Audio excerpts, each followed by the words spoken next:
Bonjour tout le monde! Et oui, j'étais pas pour vous laisser durant la fin de semaine de la fête des mères sans prendre un café et un petit déjeuner à votre compagnie. Alors mon actualité ludique du 7 mai, eh bien, c'est parti!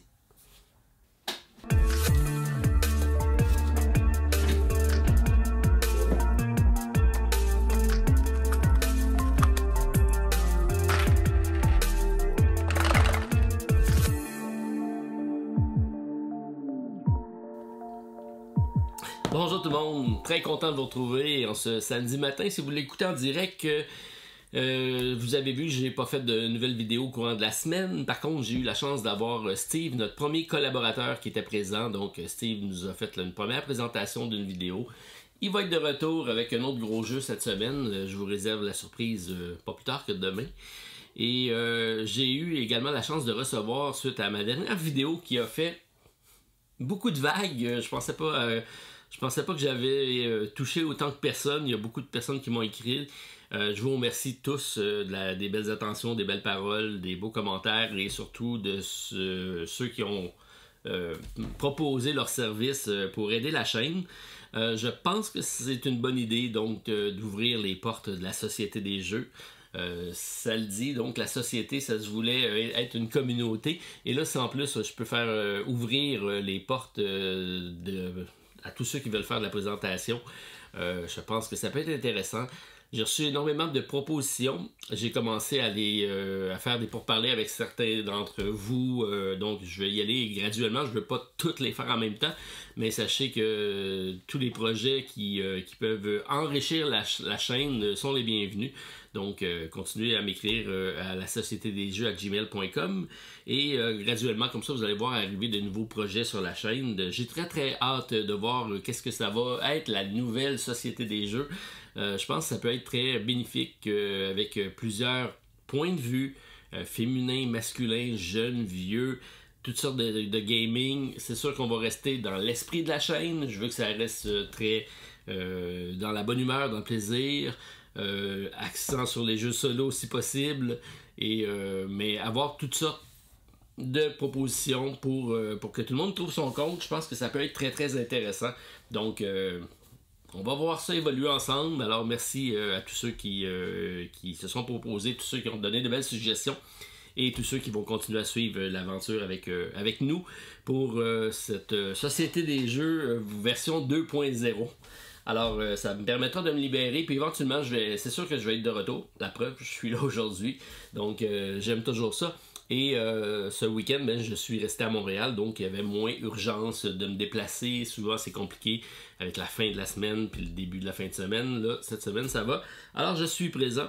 On va commencer donc par vous dire que c'est la fin de semaine du ProtoFest. Alors, ceux que ça intéresse, c'est de mon ami Étienne qui fait donc un rassemblement d'auteurs de protos qui invite le public à tester ses protos et tester des jeux également. Alors, ça se passe à Sainte-Julie, donc allez voir sur sa page Facebook si ça vous intéresse. Je ne sais vraiment pas si je vais être disponible, mais je sais que mon ami Joël, donc mon associé au Randall, va être présent. Alors, avec des protos pour faire tester, entre autres. J'essaierai peut-être d'aller faire un tour. Donc, c'est ce week-end pour les intéressés à Sainte-Julie. J'avais un petit tirage avec la créature qui était l'expédition perdue, donc le petit add-on solo pour jouer à l'excellent jeu de Not Publishing avec Expédition perdue. Alors, j'ai fait le tirage parmi tous ceux qui se sont montrés intéressés et le gagnant est Fabien Muni. Alors, Fabien, tu es l'heureux gagnant de l'extension, donc juste à m'écrire en privé à la Société des jeux @gmail.com, puis tu me transféreras tes coordonnées pour qu'on puisse s'arranger pour te remettre cette petite extension-ci. Alors, réception cette semaine, j'en ai eu une grosse. Je m'attendais même pas à l'avoir. Donc, je sais pas si c'est ceux qui connaissent la saga pour moi de Marvel United. Donc, c'est le jeu de la compagnie Siemens qui est arrivé il y a déjà 2 ans, peut-être même plus, avec donc le jeu de base qui était Marvel United. L'année d'après est arrivé avec X-Men, qui est la version ici. J'avais contribué à la première mouture du jeu. Et malheureusement, mon pledge est tombé dans le néant. J'ai jamais réussi à l'avoir. J'avais communiqué avec la compagnie. Ils m'ont dit qu'il n'y en avait plus. Mais ils ont transposé mon pledge sur X-Men. Donc j'avais reçu déjà la boîte de base qui était celui-ci. Donc X-Men pour lequel j'avais essayé seulement solo une fois.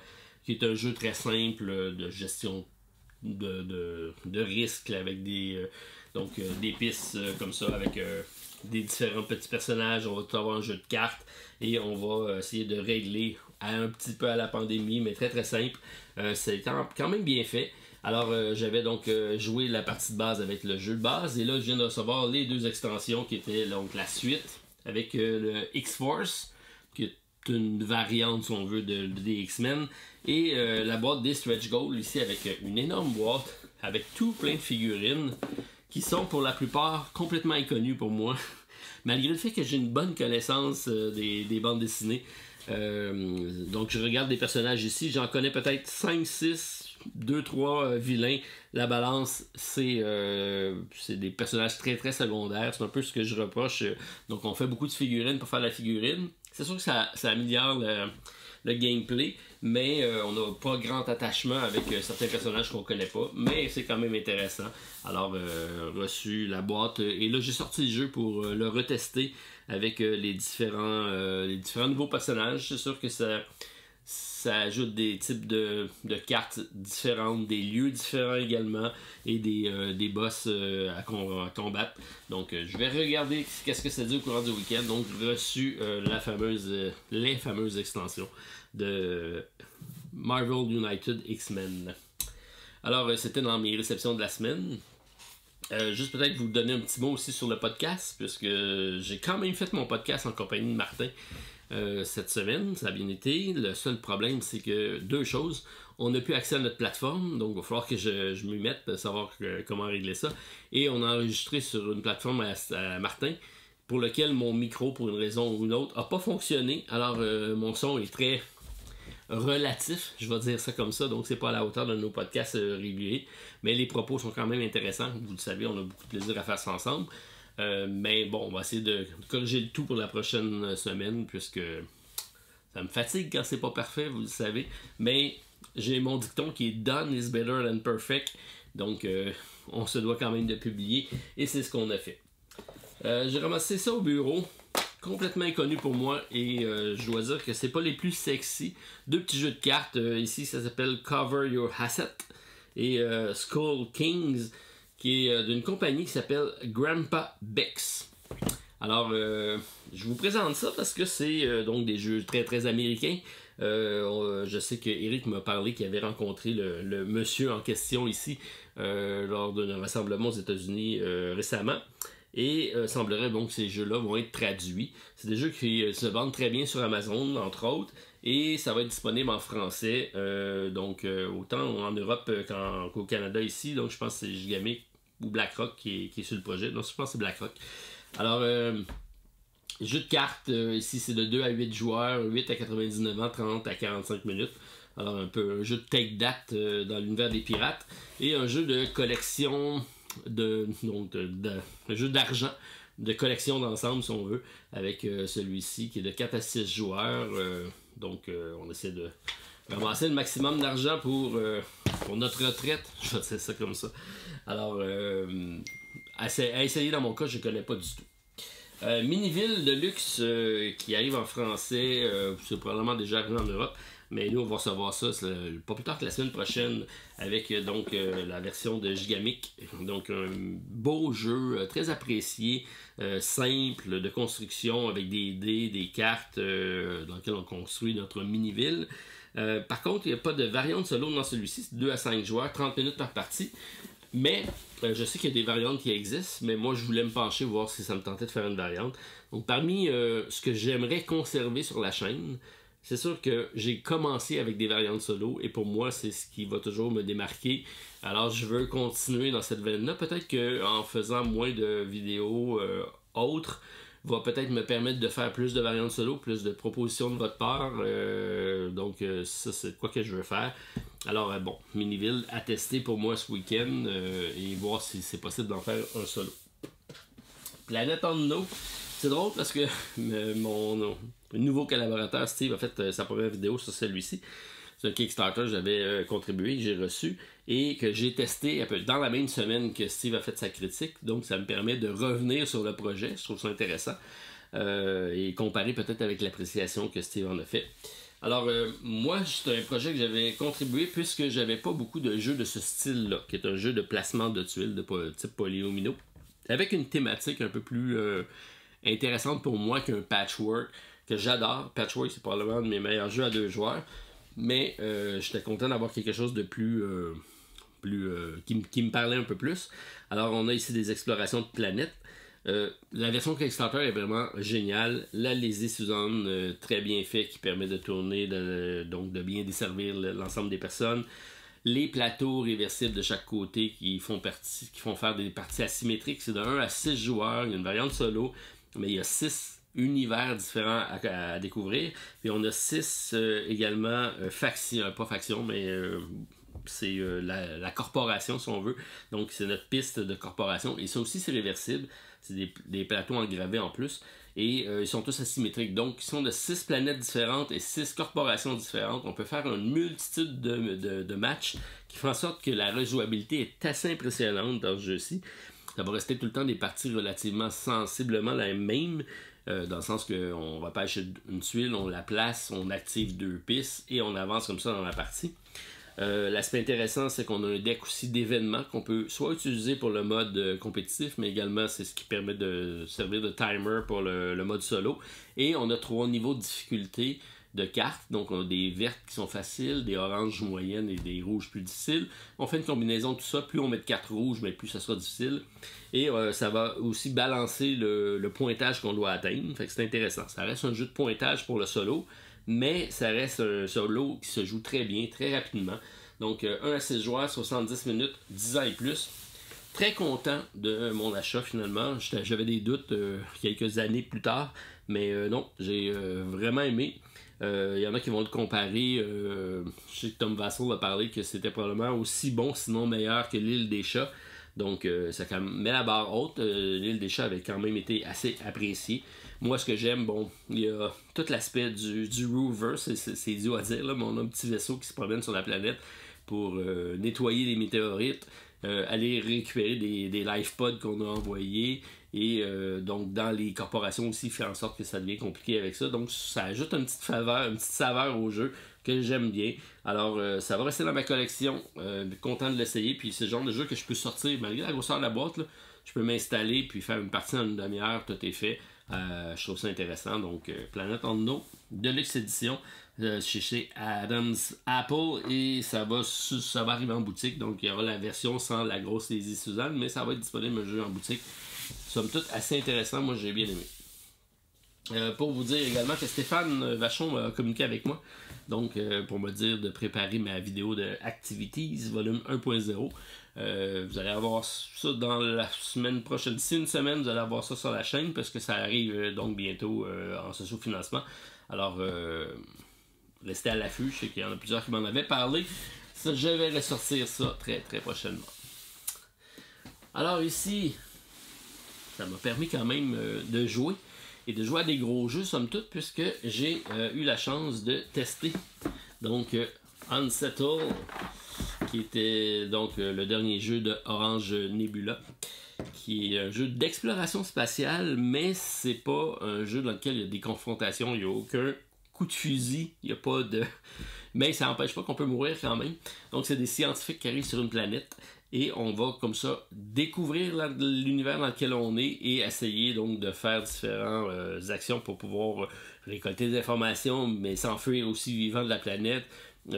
Chaque scénario sont très différents, donc chacune des petites boîtes comme ça représente une planète, super bien présentée encore une fois. Alors on a un système de base ici dans lequel donc il y a déjà 2 planètes dans ça ici, et on peut acheter une série de planètes supplémentaires.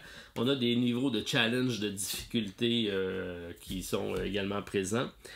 Chaque planète a 3 scénarios, et c'est sûr qu'on va devoir jouer le scénario plus d'une fois pour le réussir. C'est de 1 à 4 joueurs, la mémoire est bonne, et je l'ai joué en solo, ça a super bien été. En solo, par contre, on joue avec 2 personnages, c'est plus facile, mais c'est pas nécessairement facile. Bref, le système de base fonctionne bien, c'est fluide, c'est rapide. On n'a pas vraiment de timer non plus dans le jeu, mais c'est selon à chaque fois qu'on va dépenser du temps, le temps va progresser. Donc c'est un marqueur de temps et quand on arrive au bout de la piste, on va dépenser de l'énergie. Lorsqu'on n'a plus d'énergie, ça va mettre fin éventuellement à l'activité d'un des joueurs, éventuellement de tous les joueurs si on va tous perdre ensemble si on veut, c'est un coopératif. Alors, belle découverte, remercie beaucoup Martin Lafrenière de me l'avoir passé, et c'est un jeu que Martin, on va sûrement reparler bientôt. Alors, j'irai pas tellement plus loin dans ma critique parce que je vais y revenir avec le podcast de la semaine prochaine, mais belle expérience de jeu, malheureusement c'est en anglais seulement. Et bon, là, il y a eu une dernière campagne qui a ajouté des différentes planètes. Je pense qu'on est rendu autour de 7. J'ai juste essayé la planète de base présentement, là, qui est Wanda, qui est la planète assez simple. Mais j'ai hâte de voir comment ils vont réinventer ça. J'ai quand même lu qu'est-ce qui s'en venait dans les autres et je trouve ça intéressant comme façon de changer un jeu, mais en gardant la même mécanique de base. Donc, on ajoute des cassettes au système de base. D'ailleurs, c'est un format un petit peu de console vidéo, si on regarde. Donc, intéressant. Une belle approche avec Unsettled. Donc, bien content d'avoir essayé ça. Je vais vous demander de choisir, parce que là, je suis en train de lire les règles de 2 gros jeux. Alors, j'ai Uprising, Curse of the Last Emperor. Donc, j'ai écouté la vidéo de Etrigan. Je n'ai parlé avec Martin, entre autres. Et là, je suis en train de lire les règles. C'est un jeu qui m'intéresse grandement. Et je vais sortir une des boîtes ici. Donc, The Great Wall ici, qui je devrais probablement faire une partie vendredi prochain à plusieurs de la Grande Muraille de Chine. Donc, je suis dans la lecture de ces 2 règles-là. Il faut que je les essaie en solo. Alors, je vous laisse m'influencer, savoir lequel je devrais essayer en premier avec Uprising puis The Great Wall. C'est 2 jeux qui me tentent. Je suis en train de lire les règles dans les 2 cas. Je vais m'installer pour faire un gros jeu solo. Alors, je vais y aller avec un des 2 qui est ici. Alors, c'est à suivre. Et juste pour vous dire que malheureusement, il y a eu annulation que je viens de lire de la campagne de Ultia. Probablement en grande partie à cause des 2 autres jeux que je viens de vous montrer, puisque il y avait beaucoup de gros jeux sur GameFound en même temps. Alors peut-être que ça a nuit un peu à la campagne, malgré que ça allait super bien. Donc ils vont peut-être juste attendre pour se décaler, pour pas les avoir tous en même temps. Donc voilà, c'était pour Ultia, un jeu que j'ai grandement apprécié. Donc j'ai fait ma vidéo en compagnie de Stéphane. Ceux qui l'ont pas vu, je vous invite à aller jeter un coup d'œil. Toujours un grand plaisir de jouer avec Stéphane. Et c'est probablement une des sections aussi que je vais garder. Donc mes confrontations avec Stéphane, toujours un plaisir, toujours dans de bonne humeur. Stéphane devrait revenir la semaine prochaine pour jouer à ma compagnie.